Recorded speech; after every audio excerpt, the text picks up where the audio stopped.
Hello Virgo, Sun, Moon, Rising, and Venus signs. Kamusta kayo? Sana po ay nasa mabuti kayong kalagayan. Welcome back po sa Star Tarot. Kung bago kayo rito, welcome din kayo. Thank you sa inyong support. I truly appreciate it. God bless you all. Virgo, paunang mensahe po ninyo ay 7 of Swords. So Virgo, be careful, no? Sa ngayon, be careful and be cautious with everything that you do.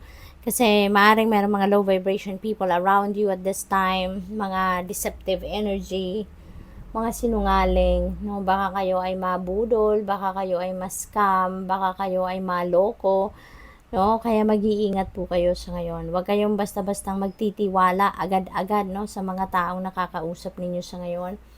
And also, importante na makinig kayo sa inyong intuition, sa inyong gut feel, kasi sasendan kayo, no, ng tawag dito, ng gabay, no, at maririnig ninyo rito sa inyong intuition kung ano yung nararapat ninyong gawin. Okay? If there is something off key with the person that you're dealing with or with the situation that you are in, for sure, papadalhan kayo ng inyong intuition ng mensahe, ng guidance, no? Kung anong dapat ninyong gawin. May mga deceitful energy rito, kaya mag-iingat kayo kasi baka meron ditong mga manloloko sa inyo. What else? We have Knight of Pentacles in reverse. Ayan. So, maaaring ang iba sa inyo rito, tinatamad, ano? Maybe may mga pagkakataon dito na parang ayaw ninyo munang gumalaw, parang ayaw ninyong tawag dito, mag-take action. May mga plano kayo pero parang ayaw ninyong gawin. Yung ganun ba? Yung parang tinatamad siguro talaga ang iba sa inyo rito. Maybe pagod, no? Maybe pagod kayo kaya tinatamad. So, you know what to do when you are tired, 'di ba? Magpahinga. Okay? Mag-replenish kayo ng lost energy ninyo. Mag-take a break kayo, no? Take a time out, kumbaga. We have the Tower energy, Virgo. So, this is sudden change coming your way. Okay? This is sudden change. Maaaring ito, Virgo?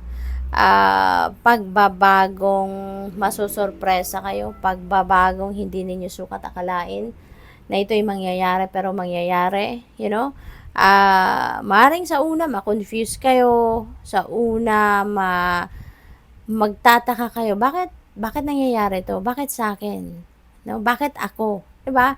Maaaring ganoon. Pero Virgo, at the end of the day, mapupunta kayo sa sitwasyon na magiging masaya, fulfilled and contented kayo. No? Kasi yun ang promise ng Tower energy. Sa una, mawiwindang kayo, baka magulat kayo talaga, ma-overwhelm. Pero at the end of the day, you will be in alignment with your destiny, kaya magiging masaya kayo. Pahinga kay Virgo.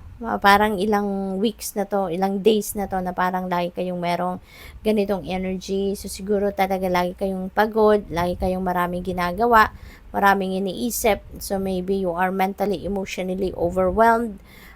Maybe anxious din kayo, stressed out, drained, burnout. Kaya kailangan ninyo na magpahinga muna. Okay, Virgo? Step back muna kayo, time out muna kayo sa kung anong pinagkakabisihan ninyo kahit saglit lang. Okay? Kahit saglit lang. Gawin ninyo at ibigay ninyo to sa inyong sarili. Okay? Pahinga. Eight of Swords. Ayan. So, this is healing. This is the end of depression. Virgo.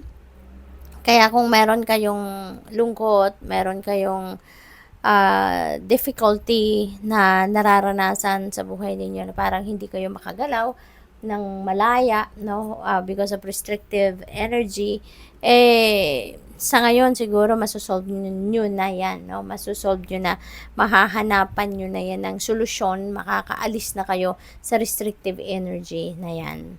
What else? We have Ace of Swords. Wow, may bagong idea, may light bulb moment dito na magaganap sa inyo, Virgo, at may isip nyo na rito yung dapat ninyong gawin. What is the right thing to do? What is the right path? No? What is the next path na tatahakin ninyo? Yung ganon. This is definitely a new beginning, no? magsisimula kayo ng bagong chapter sa buhay ninyo, magsisimula kayo ng bagong path na tatahakin sa buhay ninyo sa ngayon, and you are going to succeed dyan sa sitwasyon na yan. Mapagtatagumpayan ninyo yung hirap, no, na nararanasan ninyo sa ngayon. So, tiyaga lang, dasal lang, kapit lang. Okay?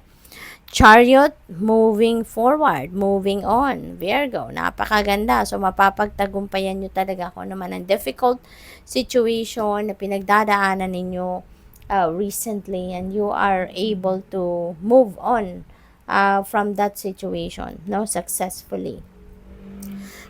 Mayroong mga pagbabago magaganap talaga sa buhay ninyo, no? Kaya maaring mabisi kayo, no? Kaya kailangan ninyo talaga magpahinga kasi dati na nga kayong busy, tapos sa mga pagbabagong nagaganap, maaring magiging busy, mas busy pa kayo. Kaya there's also a lot of travel dito, land travel na maaring mangyari sa buhay ninyo dito, Virgo.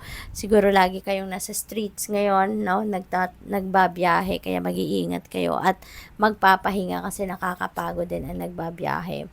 Queen of Swords, ayan. There is some truth coming to light dito, no? Merong mga katotohanan na maririnig kayo, malalaman kayo about different things, no? Different situations. Kaya ito, no? Ito yung maaaring pagbibigyan ninyo ng oras sa ngayon na malalaman ninyo ang katotohanan ito, and maybe yun ang magbibigay din sa inyo ng idea on where you are heading next, no? So good luck. Thank you for watching. Love and light. Namaste.